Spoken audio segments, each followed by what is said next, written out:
Assalamualaikum warahmatullahi wabarakatuh. Bismillahirrahmanirrahim. Alhamdulillahirabbil alamin. Segala puji hanya milik Allah, Tuhan seru sekalian alam, yang telah memberikan kita banyak sekali kesempatan, kenikmatan dan kesehatan. Salawat beserta salam marilah kita hadiahkan kepada junjungan kita, yakni Nabi Muhammad sallallahu alaihi wasallam.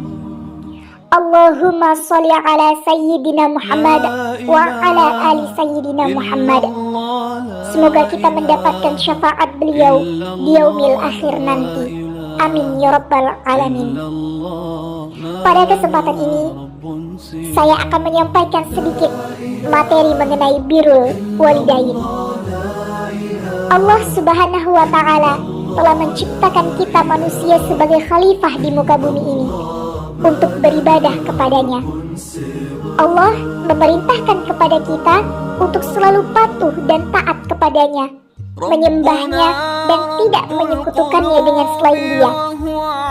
Kemudian Allah juga memerintahkan kepada kita untuk berbuat baik kepada kedua orang tua kita, sebab Allah telah menjadikan kedua orang tua kita sebagai wasilah terciptanya seorang anak.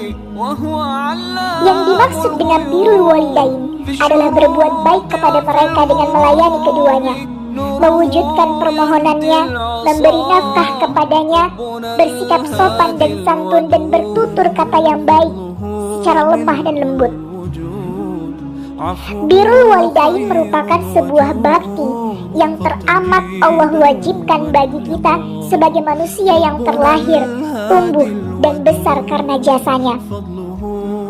Dalam sebuah riwayat hadis, Rasulullah SAW bersabda, "Orang tua ibarat pintu-pintunya surga.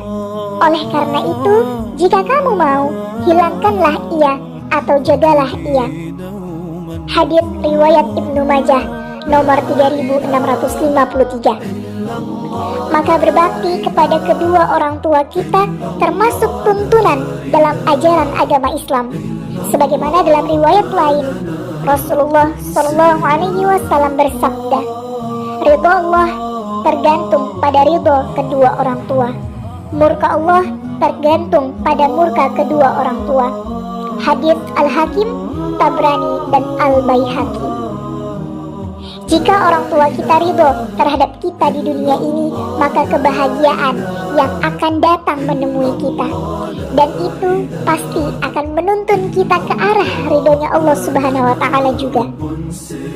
Namun sebaliknya, jika kedua orang tua kita murka kepada kita, maka sedikit pun tak akan pernah kita merasakan kebahagiaan walaupun sesaat. Dan juga kedurhakaan kita akan menuntun kita ke arah murkanya Allah Subhanahu wa ta'ala.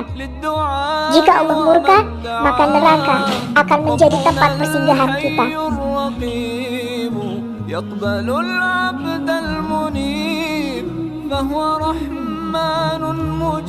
Banyak sekali keutamaan yang bisa kita dapatkan ketika kita mengamalkan, mengaplikasikan birrul walidain. Yang pertama tentunya adalah amalan yang paling dicintai oleh Allah Subhanahu wa ta'ala. Karena berbakti pada kedua orang tua banyak sekali keutamaannya, dan ini adalah amalan yang paling Allah cintai. Maka ketika kita melaksanakan amalan yang paling Allah cintai, maka Allah akan ridho kepada kita, dan Allah juga akan mencintai kita. Yang kedua, memperpanjang umur dan memudahkan turunnya rezeki bagi anak. Karena doa orang tua adalah doa yang mustajab. Anak yang berbakti pada orang tua akan memiliki hidup yang penuh dengan keberkahan.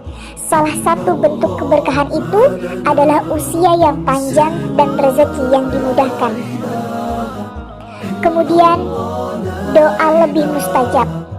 Allah akan mengabulkan doa-doa dari seseorang yang ditujukan untuk kedua orang tuanya, dan peluang dikabulkannya itu lebih tinggi. Kemudian taubat diterima oleh Allah Subhanahu wa ta'ala. Dengan menjalankan birrul walidain, maka Allah akan memperkenankan taubat seseorang, sekalipun yang dilakukannya adalah dosa besar. Hal ini sesuai dengan hadis yang diriwayatkan oleh Ibnu Umar. Seorang pria datang kepada Rasulullah SAW. Dia berkata, "Wahai Rasulullah, saya telah melakukan dosa besar. Apakah masih ada taubat untukku?" Rasulullah SAW bertanya kepadanya, "Apakah kamu masih memiliki kedua orang tua?" "Tidak." "Apakah kamu memiliki khalah, saudari ibu?" "Iya." "Kalau begitu, berbuat baiklah kepadanya." Hadis riwayat